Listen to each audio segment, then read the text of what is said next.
Hey, what's up guys? Jeff Fenster here, and if you're new to the show, I want to invite you to subscribe to my YouTube channel. And don't forget to hit the notification bell to be notified on all things The Jeff Fenster Show. The link will be in the show notes below. Now, back to the show. Welcome back to another episode of Back to the Basics with Jeff Fenster. I'm so excited to have Auzi Films in studio today. What's up, Auzi? What's up? Thank you for having me on this podcast. I love doing stuff like this, and the studio is so professional. It makes me feel special, so I appreciate that. Well, thank you. And I'm excited that you took the time to come up. I'm happy to learn together and see how we can help the audience with whatever questions are on your mind.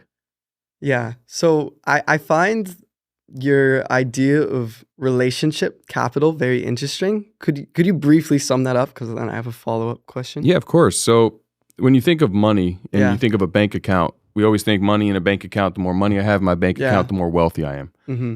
Relationships and what you have with every human being is very similar. You and me, even though you can't see it, we have a relationship bank account. There is a ledger between us, and it could be we just met, and so it's at zero. It could be we're best friends, and so I have a ton of wealth together. And if I call you at 2 a.m. because I'm stranded on the side of the road, you will get out of bed and come pick me up. Yeah. Or I could be a leech and someone who every time I call you, I bother you and you don't like me very much. And I could have a negative balance where I call and you look at it and you go, I'm not answering that. That's someone there. So when you think of relationship, bank account, or capital, understand that what you have with everybody is this unseen ledger or an account that says, do I have wealth with you or do I have a withdrawal and am I broke? The more wealth you have, this relationship capital with so many humans, it gives you the opportunity to leverage it, get access to information, get access to opportunities, get included in different experiences, use them for things that are going to help you in your life. And how you build that is by leading with value and making deposits. So I build that wealth by doing good things for you, by thinking about you, by saying, when I go through the world and I know, hey, Auzi Films, he's got a cool podcast and he would love to interview this guest. You should be on my friend Auzi's podcast. If I do that, I made a deposit. You can be like, hey man, that was really nice, Jeff. Thank you. Right? So that's kind of what relationship capital is. It's a version of currency you have with another human being and how you use that to build that relationship. That's interesting. You did kind of answer this a little bit, but I'm curious, what makes a relationship valuable? Like when you look at your friends and you look at your business partners and you decide like, that's the type of person I want to continue going forward with, or this is the person I want to invest in, what makes a relationship valuable? Personally? Yeah. So it changed. When I was younger, it was, what could this person do for me? Yeah. And I didn't build as good relationships that way. And then it became, well, it was a mix. It was, what can this person do for me, or do I enjoy hanging out with this person? Yeah. Now, as I'm older, I start to realize that there's benefit of making friends with everybody. I want to have wealth with every human being, regardless. I mean, let me rephrase. Every good human being, I want to have a good relationship with. Regardless if they're in business and entrepreneurship, if they're younger than me or older than me, if they add any immediate value, I don't care, because I've learned to understand the power of being wealthy in relationships, because you don't realize everybody is someone's brother, sister, aunt, cousin, uncle, right? Everybody knows somebody who knows somebody. And so because of that, I no longer quantify it. So I look at it as, I want to have relationships with good human beings that inspire me to be better, good human beings that make the world better, and good human beings that make me feel better. And so if you hit one of those three buckets and just a good person, I'd love to build a good quality relationship with you. I actually have, I'm going to explain a concept to you, and I want to get your opinion on it. Okay. So that a lot of people my age, or I would just say like in general, entrepreneur, creator, they're always reaching up. So like, for example, I want to be on the Jeff Fenster Show, and you have accomplished more than me. So it's like a reaching up thing. A lot of people, athletes want the best coach. People want the best mentor. They're all reaching up to try to find someone better that can bring them up. I have found in my life that because I used to do YouTube, and as I analyzed all the people at the like top of industries, I found that the most successful people reached down.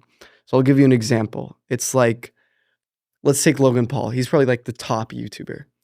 Everyone in his kind of little crew was less successful than him. And he like brought them up to his level, and they all grew together. What if what I just said made sense, what is your opinion on reaching up versus reaching down? Like trying to get on someone else's level rather than trying to bring someone up to your level? Well, I think you nailed it. I think as I mentioned earlier, when I was younger, it was always, what can someone do for me? How do I reach up? Because you think that by being on a show or being around people who are superior than you, it's going to bring you up. And so you want to reach up. But what I've learned is by reaching down and bringing people up, I'm actually building a tribe. Yeah. When I reach up, I get exposure. So if I'm on the Joe Rogan show, right? I would love to be, Joe, I want to be on your show. That's me reaching up. Yeah. And so if I get the opportunity to be on Joe Rogan's show, I get exposed to millions of people that don't know who I am and don't know my content, and now I have opportunity. But at the same time, interviewing you on my show, and I don't mean this negatively, but no, it's true. it's reaching down to bring you up because I want to build you up to the next bigger and better than me. And one day your show is going to be so amazing, and I'm going to get to say, I got to be on the Auzi Film Show, hopefully, if you ever invite me. Right? I like that you said that, and I love the concept of this show for the idea that even I like to explain a lot of things in YouTube metrics because that's what I did for so many years. But it's like they call it a rat race because it's like every week you need to one up your last video, or you need to one up your last guest. If I had Jeff Fenster, I need Joe Rogan next week. But I love... That's a good connection. Me to Joe. Yeah. Like it. Let's put that in the world. It's direct. It just goes from you to Joe. It's the next level. Yeah, of course. But I love the idea of this because the truth is probably 0 people in your audience know who I am, but you still can sit here and be like, I know there's value in college students. I know there's value in these people. And I think that's like a very good example of reaching down. Well, understand everything we do is selfish. Okay. Yeah. No matter what you do. When I hang out with my daughter and I buy her something, it's selfish. It makes me feel good. Like everything we do is selfish. And so by me helping you and other college students and college aged young adults grow and amplify their message and get a platform and a stage, my hope is that I help and add value and build a long-term relationship. But you could be the next Joe Rogan. Yeah. You might not be. And if you aren't, so what? I got to help you anyway. But if you are, guess what? For me to call Joe right now, he ain't going to answer my call. But when you become Joe or bigger than Joe, hopefully you're like, man, I like Jeff. He didn't care about me when I was Joe Rogan famous. He cared about me when I was just Auzi Films figuring it out. He added value. And so I look at it the long game and understand, like I said, I want to make relationships with everybody. And so I think that there's a whole collection of young adults. You guys are the future of America. You are the future rock stars of America. And a lot of you are going to be bigger, better than I ever could be or will be. So I want to be friends with you. That's super interesting. I think you said something in there that a lot of people don't acknowledge, which is that they see selfishness and selflessness as mutually exclusive. That you either are someone who's selfish, you only care about yourself, or you're someone who only cares about others. But this was just like a recent realization in my life, was that the more you invest in yourself and like the more you focus on your own health, your own happiness, your own like relationships, it actually pours out into other people. Could you touch on that? Yes. Selfishness for selflessness. Yes. You have to be selfish to be selfless. Yeah. I can't spend my Saturday with you right now doing this in this studio if I don't make a lot of money and build my own wealth and success and my own health and happiness and my own family dynamic that enables me to do this. If I was broke, sick, and looking for some way to survive, I can't help you. I can't be with you right now. I'm focusing on desperation for myself. And that's true even outside of the extremes. To make, you got to make a lot of money to make a lot of impact. If I make $100,000 a year, how much can I donate to charity? How much can I donate to causes that mean a lot to me? If I make $1 billion, how much can I donate to charity and those causes? So to be philanthropic, you have to have resources. To start companies, you have to have resources. To attract people and talent, you have to have opportunities. And so you have to build yourself up. You have to be selfish and take care of your mind, your body, your spirit, your finances, so you can then give back. And that's a transition. It takes a lot of people. Some people are so thoughtful that they think, oh, I only care about other people. I'm not going to go make a lot of money. I'm not going to go invest in my time. I'm going to give all my time to my family or my friends. I'm going to, at the expense of my health. I'm going to give all my money away to charities and not care about making a lot because I don't care about possessions. But you can do so much more with more money. That's true. You can do so much more with good health and good relationships and good businesses. And so I think it's very important that we are all selfish and take care of ourselves so we can be selfless and take care of others. When you sit down at the end of the day and you look back, what metrics do you use to measure success? For me, Yeah, for your own self. That's a great question. Success is very personal. It changes. It's a moving target. For me, success when I was your age was I want to make millions of dollars. It was clear. I want to make $1 million. And the day I made $1 million my first time, I thought I was going to be the happiest guy in the world. Yeah. And I wasn't. I woke up the next morning and I said, okay, now what? So success for me has changed to where I want to live with inside of my purpose and what makes me, basically what inspires me to get up every morning and go challenge the world. And so there's a family element of success for me. I want my kids, my wife, my close circle of friends. Like there's an element of success I look for in those relationships and the quality of those. Yeah. There's one in my business, which is I want Everbowl, We Build, Unevolved Studios, Unevolved Products, the Jeff Fenster brand, and all this stuff, my show. I want all of it to be world class. Yeah. So there's a business side. There's a financial side. I want to be a billionaire. Yeah. I'm not, but I want to be a billionaire. Not because I want to say I'm a billionaire, because I actually do think what I can accomplish in this world and the impact that I can leave. If you gave me $1 billion or I earned $1 billion, I would leave a serious impact. And so I want to do that. And so there's an element of financial success. And then there's the health. You know, I'm 40 and I want to live to be 200. So I have 160 more healthy years in front of me. And so I need to take care of my body. So I have a success side on that. So success to me is these pillars in my life. And I look at these pillars. I know you mentioned, what I didn't mention, and I'll clarify, is I didn't mention faith. Yeah. I struggle in that area. So I'm still working on what success looks like there. Yeah. Hey everyone, just wanted to take a second to say how incredibly grateful we are for all of our listeners, and I want to hear from you. Your feedback is greatly appreciated, and it will only help us make this show better for you. So any questions you have, click the link in the show notes below and let us know. Now, back to the episode. Let me explain a concept to you. It's how I measure success for creative work, and I want to get your opinion on it. So, like a lot of people, when they post a video or they post a podcast or anything that's a creative work that you're sharing to the world, I call it inside metrics and outside metrics. So almost everyone kind of measures success in the creative field by outside metrics. So what that means is by the time I hit the post button, I do not know if I'm successful yet. I'm waiting for outside metrics to tell me if I'm successful. So something would be like money made. After hitting post, I will find out how much money I make. Likes, views, streams, after hitting post, I'll find out how much of those I get. The third last one I would kind of say is like acceptance or approval. Like after I hit post, what do my friends say? What do my parents say? And I feel like a lot of people, they hit post not knowing if they're successful. They're waiting for these outside metrics. And I guess, and I'm curious because I'm going to ask you how this applies to business, but the way I see it is that by the time you hit post, you should know if you're successful, which is, did I enjoy the process? The time you hit post, you already know if you enjoyed the process. Does it align with my values? By the time you hit post, you already know if it aligns with my values. Did it make me feel something? Like I'm not worried about necessarily how other people are going to take it. I strongly believe the best indicator you can have if someone else will like something is if you like it yourself. I was thinking about this a lot before I came on the show with inside metrics and outside metrics. Does this concept apply to business? Absolutely. How so? Well, so when you think about it, I think you nailed a huge part of it, and it takes a lot of maturity in life to get there, which is understanding why you do things. If I build a company just to make money, it's never going to make money. It's never going to make the kind of money.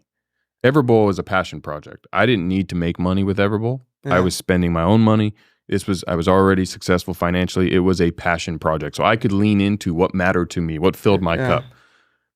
Making healthy food affordable, filling, delicious, and accessible. Expanding the human's accessibility to superfoods. Expanding this whole sector. Helping everyone live an unevolved lifestyle. And living inside of that element of myself. If I made Everbowl just to make money, just to be a true turn, and I waited for those outside factors to determine success, it wouldn't have been as much quality. So when you look at content, and I'm doing the same thing now as I'm building my personal brand, I have friends that get 45 likes on a post, but they get paid $30,000 to speak on stages, and they do $100,000 masterminds 4 times, 5 times a year, and they're making $2, $3, $4, $5 million with 45 likes. And I have friends that get 40,000 likes on a post, and they're begging for the next product that they could place there so they can hopefully make 10 grand. It doesn't quantify. It's a vanity metric that now doesn't mean what it used to. Back in 6-7 years ago, yes, if you were getting 40,000 likes, you became the next Logan Pauls of the world. That was a different time. It's saturated. So you need to create content, and you need to look at business where you do it for you. You do your best. And I look at success a little bit different than how you said values. If I did this piece of content, this company, this opportunity, if I did it to the best of my ability, that's all I want to look for personally. Yeah. Did I do my best? Like this show with you, when I'm done, if I did the best Jeff Fenster could do with you on this episode, it was successful for me. Yeah. It might not be successful to somebody else. It might not be as good as it will be next time I do it because I'm going to get better. And I hope I am. I hope, to be honest, I hope a year we look back and go, man, I sucked on that episode because that means I grew, right? I Kaizened my way up. And that's the goal. The goal is take Joe Rogan. Go look at episode 1 of the Joe Rogan show. It's not nearly as good as episode today, right? He's gotten very good at what he does. Probably same with you and on your show. If I go look at your very first episode of your podcast, my guess is you're not as good as you are today. That's 100% true. What, and I like that you said the best I can do, because I think that's still something before you hit post or before, it's something before the world tells you if it is. Well, and I'll give you one other piece. I can do the best I can and hit post, and I might get 100 likes. Yeah. And think it's a failure. But then next week I go on the Joe Rogan show. Yeah. And then everyone knows who I am, and they go look at it, and now I have 10,000. Did the quality of my piece change, or did the amount of people who knew who I was change? That has no bearing on the output of what I produced. It just didn't get exposed to enough people because I don't have the audience yet. But that doesn't mean it wasn't a good piece. That has nothing to do with the creative thing I created. Same in business. I could start Everbowl in my mom's kitchen and make the best acai bowl in the world. And no one will buy it because no one knows about it. That's true. So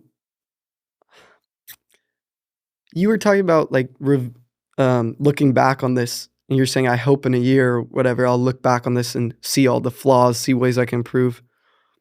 People are always talking about constant improvement and being better than they used to be.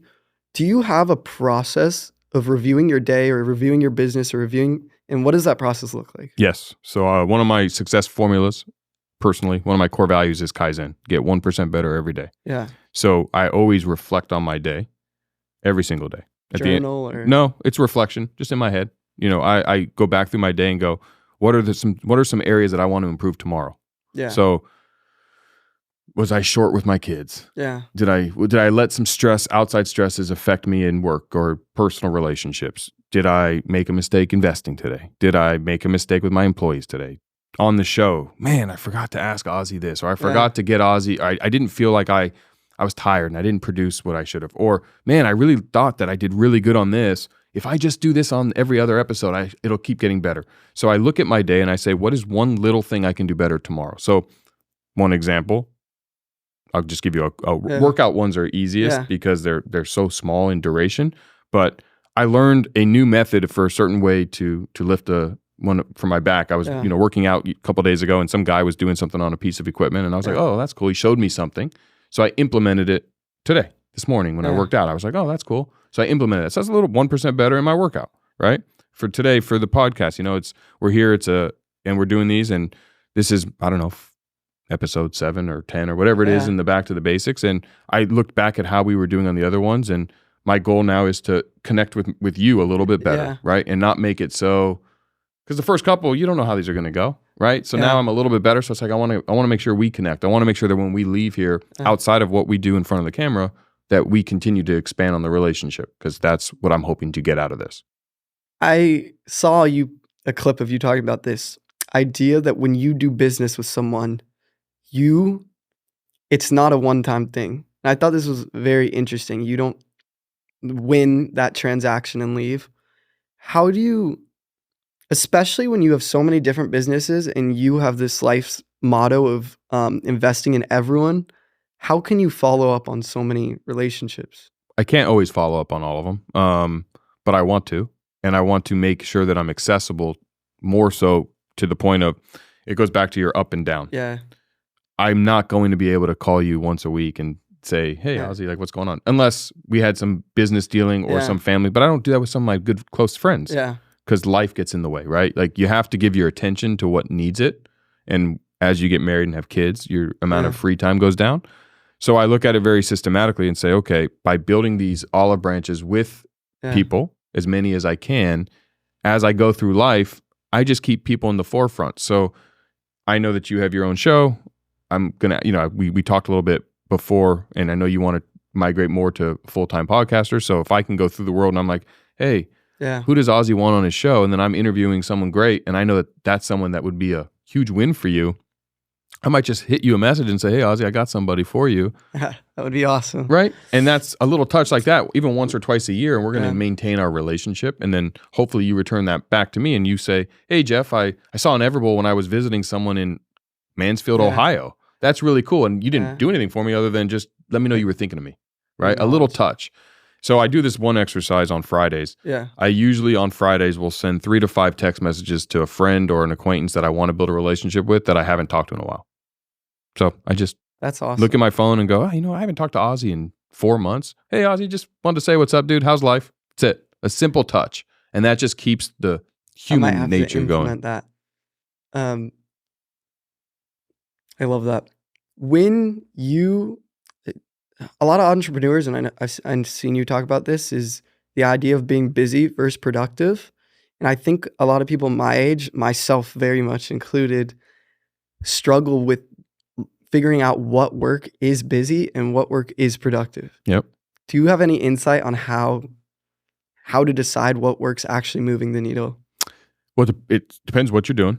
But yes, so if the activity you're working on is just keeping you busy and making you feel like you're moving forward, but at the end of the day, you look back and go, what progress did I make? And the answer is 0. Stop doing that activity.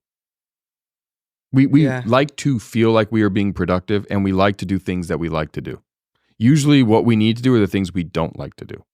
In sales, for example, we like to follow up on warm leads that are somewhere in a sales process, but we hate cold calling. We hate the smiling and dialing and talking to strangers. In writing, I'm sure a lot of people hate the research part. They want to just start writing. Yeah. Right? So you spend a lot of time writing, and you're writing stuff, but then you look at it and you go, I didn't write anything that was meaningful because I didn't do the research.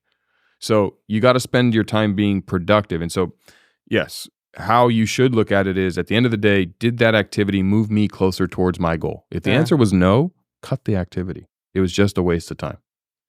When I talk to people about the idea of soul wealth, moving from those wealth metrics of money, likes, like possessions, achievements, to relationships and memories, I always ask people is, what do you want others to say about you when you die? Because it's almost never Jeff Fenster made $1 billion. Jeff Fenster created Everbowl. Maybe it is that. How do you want to be remembered when you die? What do you want people to say about you? Family or just strangers? Let's do both if they're different answers. They are. Family is, I want them to I want my family to know that I did everything I could to give them the best life possible. That's awesome. My job. For strangers who don't know me, I hope that they say that Jeff was a positive influence in my life and helped me be the best version of myself. That's great. Yes. It's a wrap. Well, thank you, Auzi, for coming on. So everyone knows, tell us where we can listen to your show. Name of it. My show is Respectfully Inspired with Auzi Films. It's Auzi spelled Auzi, and it is on all platforms: Spotify, Apple Music, YouTube, everything. Auzi is the future Joe Rogan of podcasters, so please go watch his show. Hopefully one day I'll get to come on and be a guest. Of course, that would be an honor. I'd love to have that experience. I'm a new fan of the show, and I want to thank you so much, man, for coming up today. Thank you for this opportunity. I really appreciate it. This was fun, man. Thank you. Thank you so much for listening. If you're looking to level up your relationship capital game, then take a minute and text the word Jeff to 33777 for a free copy of my Network to Millions playbook. The link will also be provided in the show notes below. See you guys next time.